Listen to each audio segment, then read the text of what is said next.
तो आज इस वीडियो में हम मूजान के सभी पावरफुल फॉर्म्स को कवर करने वाले हैं। वीडियो के शुरुआत में हम उसके वीकेस्ट फॉर्म को कवर करेंगे और एंड तक उसके सबसे पावरफुल फॉर्म को कवर करेंगे। ये सोचना भी काफ़ी अजीब है कि मूजान भी कभी ह्यूमन हुआ करता था, क्योंकि वो सच में बहुत बेरहम था। हायन ईयर्स में जो अर्ली 900s में था, तब मूजान का जन्म हुआ था। मांगा में ये बताया गया है कि जब मूजान अपने माँ के पेट के अंदर था, उस वक्त उसकी हार्ट बीट कई बार रुकी थी और जब उसका जन्म हुआ था तब उसके पल्सेस रेगुलेट नहीं हो रहे थे और ना उसके पास कोई हार्ट बीट था। ये डिसाइड हुआ कि उसे दफना दिया जाएगा, पर तभी वो चीखता है, रोने लगता है। ये पहली बार था जो उसके लाइफ के साइंस थे। बड़े होते हुए डॉक्टर्स ने उसे बताया कि वो शायद 20 साल की उम्र तक भी नहीं जी पाएगा, पर डॉक्टर गिव अप नहीं करता है और उसके लिए मेडिसिन तैयार करता है जो एक प्रोटोटाइप था। उस मेडिसिन की इफेक्ट की वजह से मूजान की हालत और खराब होने लगी, इसीलिए गुस्से में वो उस डॉक्टर को मार देता है। पर फिर उसे समझ आता है कि वो ठीक हो रहा है, उसका बॉडी स्ट्रांग हो रहा है और इस तरह वो पहला डीमन बनता है, क्योंकि उसे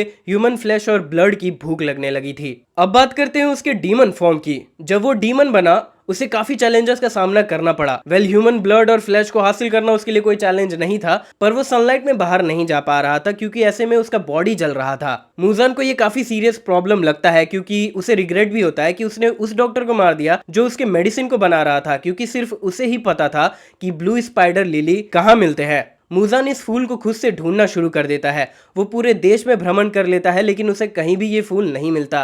फिर वो प्लान बनाता है कि वो अपने ही तरह के डीमन को क्रिएट करेगा, इस उम्मीद से कि कोई एक ऐसा बनेगा जो सन को भी कॉन्कर कर लेगा और फिर वो उसे कंज्यूम कर लेगा और वो भी सन को कॉन्कर कर लेगा। वो नोटिस करता है कि ह्यूमंस को थोड़ा सा अपना ब्लड देने से ही वो उनकी तरह हो जा रहे हैं। मूजान उन डीमंस को अपने और ब्लड देकर उनके पावर्स को और बढ़ा सकता था, पर इसका भी एक लिमिट था कि वो कितने ब्लड को विद स्टैंड कर सकते हैं। अगर वो मूजान के ज्यादा ब्लड को लेते हैं तो उनका बॉडी बहुत जल्दी म्यूटेट करने लगेगा, जिसे वो हैंडल भी नहीं कर पाएंगे, जिससे वो सेल्फ डिस्ट्रक्ट कर जाएंगे और राख बन जाएंगे। उसने बहुत से स्ट्रॉन्ग डीमंस बनाए हैं, जैसे कुकोशिबो, आकाजा, दोमा और हानतेंगु। फिर उन्हें अपर मून्स का टाइटल दिया 12 किजुकी का पार्ट बनाकर। सबसे पहला डीमन होने की वजह से वो सबसे स्ट्रॉन्ग था और बहुत सालों से जिंदा होने की वजह से उसने बहुत से एबिलिटीज भी डेवलप कर लिए थे। एक जो उसे डीमन किंग बनाता था वो है उसका डीमन कर्स एबिलिटी। वो उन डीमंस को अपने कर्स दे सकता था जो उसके ब्लड को एक्यूमुलेट कर सकते थे। जो भी डीमन मूजान के नाम को जोर से लेता था, ये कर्स एक्टिवेट हो जाता था, जिससे उस डीमन का खात्मा हो जाता था। ये केस हम सुजुमारू के साथ देखते हैं, जो गलती से मूजान का नाम ले लेती है और उसके इंटेंशंस मूजान को मारने के भी नहीं थे, लेकिन फिर भी वो मर गई।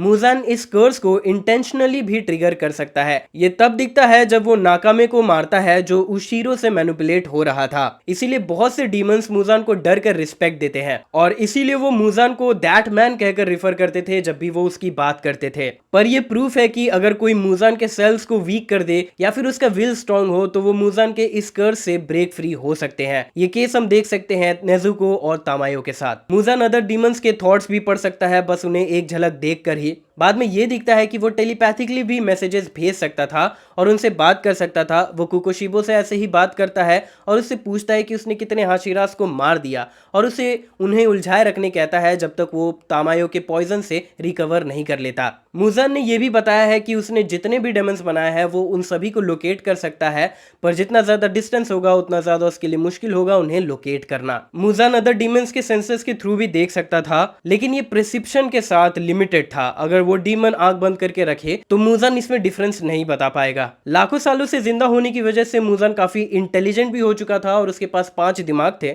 जिससे उसका इंटेलिजेंस और बूस्ट हो जाता था। ऐसे में उसके अदर मेंटल एबिलिटीज भी बूस्ट हो जाते हैं, जैसे उसका मेमोरी और कॉग्निटिव प्रोसेसिंग। इन सब की वजह से वो डीमन स्लेयर कॉर्प्स से हजारों साल से भी ज्यादा बचकर रह पाया था। कोर के लीडर जो उबयाशी फैमिली से थे, जिनके पास ग्रेट फोरसाइट थी, फिर भी कभी कभी वो कोर को डिस्ट्रैक्ट करने के लिए भी डेमन बना देता था। उसके प्योर स्ट्रेंथ की बात करें तो वो काफी ज्यादा स्ट्रांग है। वो एवरेज ह्यूमन बींग्स को बस एक लो एफर्ट पंच से ही आराम से खत्म कर देता था। अपने वीकेंड वुमेन फॉर्म में होते हुए भी उसने सभी लोअर मून डेमंस को मार दिया था, वो भी बहुत आसानी से। हालांकि वो बहुत पावरफुल था, लेकिन उसका ट्रू स्ट्रेंथ तब रिवील होता है जब वो अपने कॉम्बैट फॉर्म का यूज करता है, जिसके बारे में हम आगे बात करेंगे। अब बात करेंगे हम उसके मस्कुलर फॉर्म की। ये फॉर्म बहुत ही कम सीन्स में दिखाया गया है।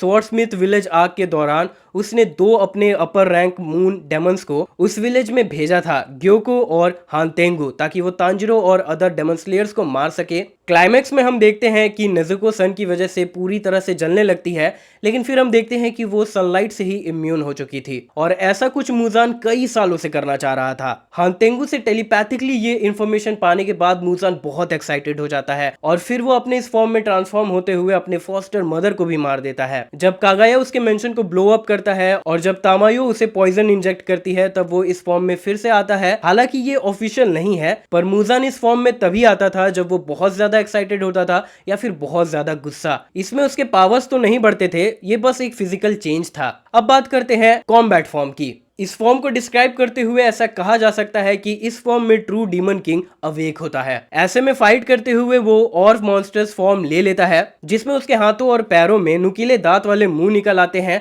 उसके बाल व्हाइट और लंबे हो जाते हैं। इसमें उसके रिफ्लेक्सेस, स्पीड और पावर इतने बढ़ जाते हैं कि तामायो के ह्यूमन ट्रांसफॉर्मिंग ड्रग को ओवरकम करने के बाद, जिसमें उसने बहुत ही स्टेमिना और ब्लड लूज कर दिया था, उसके बाद भी उसने बहुत से हाशिरास को तुरंत ओवर पावर कर दिया था। क्योंकि उस पॉइंट पर डेमन स्लेयर कोर को ऐसा लग रहा था कि वो जीत रहे हैं, लेकिन उसने तुरंत वक्त बदल दिए, जज्बात बदल दिए। इस फॉर्म में वो शेप शिफ्ट भी कर सकता था। वो अपने आर्म्स को स्ट्रेच करते हुए उनमें से ब्लेड्स भी निकाल सकता था। फिर वो उन्हें चाबुक की तरह यूज करते हुए अपने अपोनेंट को तुरंत ओवर पावर भी कर सकता था। इसकी स्विंगिंग स्पीड भी काफी फास्ट थी और इसके अटैक्स के प्रिसीजन भी काफी एक्यूरेट थे। 3 हाशिरास मिलकर भी उसका सामना नहीं कर पा रहे थे। बाद में और गुस्सा होने के बाद वो ऐसे ही 9 वेव्स अपने बॉडी में बना लेता है। इससे मूजान का अटैक रेंज ड्रास्टिकली बढ़ जाता है, जिससे वो डेमन स्लेयर के बहुत से ग्रुप्स को तुरंत मार देता है और 4 हाशिरास को एक साथ ओवर पावर कर देता है। और तो और इन विप्स के डायरेक्शन को प्रिडिक्ट कर पाना बहुत मुश्किल था, इसीलिए इसे काउंटर कर पाना और मुश्किल हो जाता है। और जैसा कि मैंने कहा था, इसमें मूजान का स्पीड और रिफ्लेक्सेस का रिस्पॉन्स भी काफी ज्यादा बढ़ जाता है, जो 12 किजुकीज को कंबाइन करके भी सरपास कर जाता है। वो इतना फास्ट हो जाता है कि तांजिरो और मित्सुरी उसे देख भी नहीं पाते हैं